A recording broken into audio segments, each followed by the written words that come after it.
Welcome back A T V morning with فرا میں خوش آمدید. آج ہم بات کر رہے ہیں ڈینٹل ہائیجین کی اور آپ کے دل کی صحت کی. ڈاکٹر شیری میرے ساتھ ہیں, ڈینٹل سرجن ہیں اور کارڈیالوجسٹ ہیں. ڈاکٹر شاہد انٹرنل میڈیسن کو بھی پریکٹس کرتے ہیں. ہم بات کر رہے تھے کہ بچوں میں دل جو دانتوں کے امراض ہیں اس کی مختلف وجوہات اور اس کی ریزنز اینڈ بیک گراؤنڈس. بچوں میں اور ینگسٹرز میں دل کے امراض بھی بہت کامن ہو رہے ہیں. آپ کے حال میں اس کی وجہ کیا ہے؟ دیکھیں, سب سے بڑی جو وجہ ہے نا, again that is our life style. Life style جو ہے ہمارا چینج ہو گیا نا جی. کیونکہ دیکھیں ہمارا سیڈنٹری لائف اسٹائل ہو گیا. خاص طور پہ بچے جو ہے ہمارے سارا دن موبائل پہ اور لیپ ٹاپس, ٹھیک ہے نا, اس پہ گیمیں ہو رہی ہیں. سارا جو سسٹم ہے سارا وہ چلا ایک 20-22 سال کا بچہ جو ہے وہ ہائی بلڈ پریشر اور اگر دل کے امراض کے ساتھ میں اسی طرف آ رہا ہوں کہ وہ جو دوسرا جو فیکٹر ہے سب سے یہی سیڈنٹری لائف اسٹائل ہو گیا نا. پہلے ہمارے بچے کھیلتے تھے زیادہ, ہمارے جو ہاکی, کرکٹ, یہ جو میجر گیمز ہیں, فٹ بال, اس میں ہمارا جو بچے جاتے تھے. اب یہ ہے کہ وہ سارا دن بچوں کا میرے خیال وزن کم ہے, کتابوں کا زیادہ ہو گیا. دوسرا یہ ہے کہ ساتھ ان کو ہم نے موبائل دے دیا. تو موبائل جو ہے یہ میں کہتا ہوں یہ that is the major risk factor now for our children. اس کے علاوہ جو ہے نا, دیکھیں پوسٹ کرونا جو ہے نا, میرے خیال میں یہ زیادہ ڈیزیز ہو گئی ہے. ٹھیک ہے نا, پہلے 30 ایئر سے کم لوگوں میں, 40 ایئر سے کم لوگوں میں heart disease, ischemic heart disease especially میں کہہ رہا ہوں, تو وہ کم تھی. لیکن اب یہ دیکھا ہے کہ اس میں جو میرا جو آبزرویشن ہے وہ یہ ہے کہ اس میں مایوکارڈائٹس کا بھی رول ہے. اور دوسرا دیکھیں کرونا میں آپ کو یاد ہوگا کہ کرونا میں ہارٹ اٹیکس زیادہ ہو گئے تھے ڈیو ٹو کلاٹ فارمیشن, کیونکہ وہ پیتھوفیزیولوجی جسے سائٹوکروم اسٹارم کا نام دیا گیا تھا. وہ سائٹوکروم اسٹارم جو تھا وہ تھا ہی یہ کہ اس میں کلاٹس بنتے تھے اور وہ کلاٹس جا کے کورنری آرٹریز میں, اور ہم سمجھتے تھے کہ یہ ڈیو ٹو پلمنری ریزن جو ہے نا وہ پیشنٹ کو وینٹیلیٹر پہ ڈال دیا. وہ علیحدہ بات ہے کہ وینٹیلیٹر پہ وہ بھی ریزن تھی, لنگس ور آلسو افیکٹنگ, لیکن جو مین وجہ تھی ڈیتھس کی, مورٹیلٹی ریٹ زیادہ ہونے کی, وہ ہارٹ تھا. تو اب یہ بعد میں پتہ چلا, ایک تو یہ, اس سے پھر بعد میں کارڈیو مایوپیتھی ہو گئی. کارڈیو مایوپیتھی کیا ہو گیا کہ یعنی وہ جو دل کے جو پٹھے تھے وہ بھی کمزور ہونا شروع ہو گئے, ہماری جو امیونٹی تھی وہ کم ہو گئی. یہ تو ڈاکٹر صاحب نے ابھی ہائی لائٹ کیا ڈاکٹر شیری نے کہ میڈیسن دیتے تھے, اب پیلپٹیشنز کہہ لیں یا اسکپنگ ہارٹ بیٹ جو ہے اس کی رپورٹ. دوسرا جو ہے میجر رسک فیکٹر جو ہے جو آج کل ینگ جنریشن میں ہو رہا ہے وہ یہ ہے, دیکھیں پہلے ہمیں پتہ بھی نہیں تھا نا, وہ کہتے ہیں نا جتنا نالج زیادہ آتا رہا ہے یا آ رہا ہے, اپڈیٹ ہوتے رہے ہیں, تو ہمیں ریزن جو ہیں ان کی بھی زیادہ لوگوں کی نوئنگ جو ہے وہ بڑھ رہی ہے. اور سب سے بڑا جو فیکٹر ہے وہ ہے سٹریس جو ہے آج کل بہت زیادہ ہے. سٹریس کی وجہ سے ابھی ایک اسٹڈی ہو رہی تھی, اس میں یہ تھا کہ سٹریس کی وجہ سے ویزوسپیزم ہو جاتا ہے, آپ کی کورونری آرٹریز جو ہیں وہ سکڑ جاتی ہیں سٹریس کی وجہ سے. جب اتنا زیادہ آپ کے اوپر سٹریس ہو جائے گا مینٹلی, آپ کا ہارمونل لیول جو ہے وہ ڈسٹرب ہو جائے گا, آپ کی سلیپ ڈسٹرب ہو جائے گی. تو یہ سارا ایک ویشیس سائیکل ہے جس کی وجہ سے coronary artery disease, ischemic cardiomyopathy, heart failure کے پیشنٹ جو ہیں وہ پہلے سے زیادہ ورس ہو رہے ہیں اور ارلی ایج میں جو ہے وہ ڈیٹیکٹ ہو رہے ہیں. اس کے بعد ایک میں دیکھتا ہوں اکثر ایک ہمارا جو ہے نا ایک ایشو تھا جو کہ پہلے بھی تھا, جسے ہم کہتے تھے hypertensive cardiomyopathy. Hypertensive cardiomyopathy basically یہ کنجینیٹل ہارٹ ڈیزیز میں آتی تھی, یعنی پیدائشی طور پر بچوں کا جو دل کا جو پردہ ہوتا ہے اس کی جو موٹائی تھی وہ زیادہ تھی. لیکن جب اچانک وہ بچہ وہ ٹھیک رہا, ٹھیک ہے نا, جیسے میں پہلے ذکر کر رہا تھا, اس میں دوسرے رسک فیکٹر بھی شامل ہو گئے, جیسے ہماری فوڈ جو ہے وہ اب اتنی کوالٹی کی نہیں ہے, اس نے سیچوریٹڈ فیٹس بھی لیے, جنک فوڈ بھی کھائی, پروسیسڈ فوڈ بھی کھائی. جب وہ جم میں گیا اس نے اچانک ایکسرسائز کرنا شروع کر دی. اب اس کو یہ پتہ ہی نہیں ہے کہ میرے اندر کنجینیٹلی یا فیملیل ہائپرٹروفک کارڈیو مایوپیتھی کا میں پیشنٹ ہوں. اس نے جب ایکسرسائز کیا, آپ نے دیکھا ہوگا اکثر سڈن کولیپس کر جاتے ہیں ہمارے نوجوان جو ہیں, یعنی 25 سال کا بندہ جم میں گیا, وہاں گر گیا, وہیں اس سنکوپی میں چلا گیا, اور ہاسپٹل جاتے جاتے اس کی خدا نخواستہ وہ اگر اس کو صحیح طریقے سے, because he was not a diagnosed person. تو کیا کرنا چاہیے دین, ہاؤ ٹو ڈائگنوز؟ اس میں یہ ہے کہ ہمیں اسکریننگ کرنی چاہیے. اب بچوں میں یہ کرائیٹیریا نہیں ہے کہ 20 سال کا جوان آیا اس کو چیسٹ پین ہو رہی ہے یا اس کا سانس پھوٹ رہا ہے. اسکریننگ کیسے کریں گے؟ اسکریننگ کیسے دیکھیں, اس میں یہی ہے نا کہ ہم لوگ سب سے پہلے تو رسک فیکٹر جو ہے ہر بچے کو جس میں یہ ٹینڈنسی زیادہ ہے, یعنی فیملیل اگر اس کی پازیٹیوٹی زیادہ ہے. فیملی کا مطلب کیا ہے؟ دادا, چاچا, ماما, پھوپھی, کسی ایک کو بھی ہوگا. سب سے پہلے تو ماں باپ ہے, سب سے پہلے دیکھیں نا کلوز ماں باپ, پھر بہن بھائی, پھر چاچے مامے, ٹھیک ہے نا جی, پھر ددیال نہال, ٹھیک ہے, یہ ساری جو فیملی میں آ جاتا ہے. دوسرا یہ کہ بندے کو پتہ ہوتا ہے, اب مثلا ایک بچہ ہے وہ اس کا سانس پھولتا ہے, وہ بیٹھا رہتا ہے, وہ زیادہ ایگزرشن نہیں کر سکتا.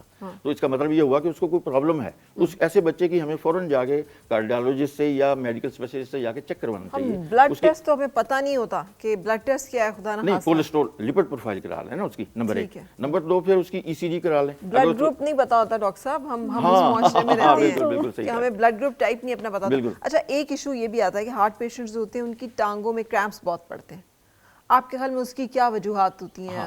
اس میں دیکھیں سب سے زیادہ جو ہے نا الیکٹرولائٹ امبیلنس, پوٹاشیم کی کمی کی وجہ سے کریمپس زیادہ پڑتے ہیں. تو یہ ہارٹ پیشنٹ کا کوئی پوٹاشیم کی کمی سے اس کی وجہ جو سب سے بڑی وجہ ہے نا وہ ہے کاربونیٹڈ واٹر. انفارچونیٹلی یہ جو ہم بوتلیں پیتے ہیں زیادہ, یہ جو سافٹ ڈرنکس پیتے ہیں, اس کی وجہ سے ہماری 2 کام ہوتے ہیں. بلکہ ڈاکٹر صاحب کو بھی میں کہوں گا کہ ڈینٹسٹ ہیں تو انہوں نے بڑی اچھا ماشاءاللہ وہ کیا. تو اس میں ڈینٹل جو ہے وہ بھی کیریز جو ہوتی ہے وہ ہماری یہ بوتلیں زیادہ پینے کی وجہ سے, ہمارے کولڈ ڈرنکس جو بچے پیتے ہیں, خاص طور پہ بچے جو ہے نا وہ ہمارے کولڈ ڈرنکس تو بہت پیتے ہیں, اس وجہ سے ان کے اندر کمی ہو جاتی ہے. ٹھیک ہے نا. اور یاد رکھیں carbonated water is depleting our bones. Right, تو how to overcome it then اگر ڈیفیشنسی اس میں یہ ہے دیکھیں وٹامن ڈی لیں, دھوپ میں بیٹھیں, دھوپ میں ہم بیٹھ لیں پھر اگین ہمارا رنگ کالا ہو جائے گا. ٹھیک ہے جی, دھوپ میں بیٹھیں, آپ کا وٹامن ڈی نیچرلی آئے, آپ دودھ پئیں, خالص دودھ جو ہے. اب انفارچونیٹلی ہمارے پاس دودھ بھی خالص نہیں ہے. ٹھیک ہے نا جی. دوسرا ہم پھر برائلر کھاتے ہیں. اب برائلر جو ہے میرے خیال میں یہ ایک بہت بڑی وجہ ہے ہمارے معاشرے میں, خاص طور پہ پاکستان میں, جو کہ ہمارے اندر وٹامن کی ڈیفیشنسیز ہوتی ہیں. لیکن کوئی ایسا فوری کچھ ایسی چیز نہیں ہے کہ یہ جو آپ کہہ رہے ہیں منرلز ڈیفیشنسی اس کو اوور کم کر دے؟ یہ تو بڑے لمبے لمبے ہیں نا کہ پتہ نہیں دودھ پینا شروع کریں گے تو پتہ نہیں کب جا کے دودھ کا ایفیکٹ. میں یہ کہتا ہوں کہ دیکھیں 3 چیزیں, you should to change and modify your diet. 3 چیزیں ڈائٹ میں کریں. نمبر 1, روزانہ 1 گلاس یا 2 گلاس دودھ کے ہو جائیں. نمبر 2, 2 ایپل کھائیں روزانہ. ٹھیک ہے. 2 بنانا کھائیں. اچھا جی. اور فروٹ سستا ہے, اور گرین اور لیفی جو ویجیٹیبلز ہیں نا ان کو پریفر کریں. یہ آپ کہاں سے فروٹ لیتے ہیں ڈاکٹر صاحب, اس کا تو پتہ بتائیں. نہیں, یہ تو آپ دیکھیں ہمارے ملک میں دیکھیں جو پازیٹیو چیز ہے, دیکھیں میں ذرا پیسمسٹک وہ ہوں, ذرا یعنی جیسے کہتے ہیں آپٹیمسٹک ہوں. یعنی بندے کے پوائنٹ آف ویو سے دیکھیں, جن لوگوں کی ہم بات کر رہے ہیں کہ جن کی ارننگز کم ہے, 6 8 فیملی ممبرز ہیں, وہ 2 کیلے خود کھا لے گا تو گھر والے اس کے کہیں گے کہ تم مطلب 2 اس کو 2 نہیں, اس کو 1 درجن کیلے چاہیے ایک دن کے. Just not 2, we are not talking about 2 bananas.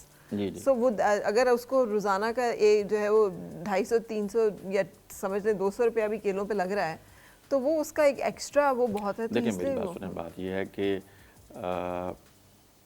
مطلب وی آر لکی. میں تقریباً پوری دنیا گھوما ہوں. ہمارا ملک الحمدللہ واحد ملک ہے میرے خیال پوری دنیا میں جہاں ہر قسم کا پھل ملتا ہے اور نسبتاً سستا ہے. 4 موسم ہے آپ کے پاس. ٹھیک ہے. میں جاپان گیا ایک دفعہ, جیب میں پیسے ہوں تو ڈاکٹر صاحب اس سے اچھا ملک کوئی نہیں ہے. مصیبت یہ جیب میں پیسے نہیں پورے جاپان میں آم نہیں ملے گا آپ. ہاں جی, لیکن آپ ٹھیک ہے. آپ ڈنمارک دنیا میں ویسے یعنی وہ they are more you know socio economically ہم سے بہت آگے ہیں, میں یہ نہیں کہتا, لیکن آپ پورے ڈنمارک میں دیکھیں وہاں پہ آپ کو اتنی اچھی سبزیاں نہیں ملیں گی. اچھا, لیکن اب پتہ مسئلہ کیا آ رہا ہے؟ مسئلہ وہی آ رہا ہے جو فرانس کی کوئین کے ساتھ آیا تھا نا کہ لوگوں نے کہا لوگ بھوک سے مارے, اس نے کہا کیک کھا لینا, روٹی نہیں ہے تو. نہیں وہ دیکھیں وہ ایک علیحدہ, وہ تو ایک پولیٹیکل اس نے سلوگن کیا نا, لیکن میں میڈیکلی ایک بات کر رہا ہوں بینگ اے ڈاکٹر. یہ سوشو اکنامک جو ریزنز ہیں how they reflect in dental اس میں پرابلمس میں, کہ لوگ جو ہیں وہ پیسے بچانے کی وجہ سے ہی نہیں جاتے نا ڈینٹسٹ کے پاس. جب درد کی انتہا ہو جاتی ہے تو انہیں لگتا ہے اب تو جانا ہی پڑے گا. اس کے 2 وے افیکٹ ہے سوشیو اکنامک کے. میں سر کو بھی ایک اور اینگل سے بھی کہوں گی کہ سوشیو اکنامک ایک طرف تو آپ کو نقصان دہ ہے کہ آپ اویئرنیس نہیں ہے, آپ کے پاس ایکسیس ٹو ڈینٹسٹ نہیں ہے, آپ ریگولر چیک اپ نہیں کرا سکتے. آلدو اب ہمارے ہاں اتنے میڈیکل ڈینٹل کالجز کھل گئے ہیں کہ وہاں پہ آپ کی جو ایکسیس ہے وہ ایزی ہے, اور ان کے لیے مینڈیٹری ہے کہ وہ جا کے اویئرنیس بھی اسپریڈ کریں, فری چیک اپس بھی کریں. تو یہ ایک بیریئر تو پاکستان میں تھوڑا اوور کم ہو رہا ہے. ٹھیک.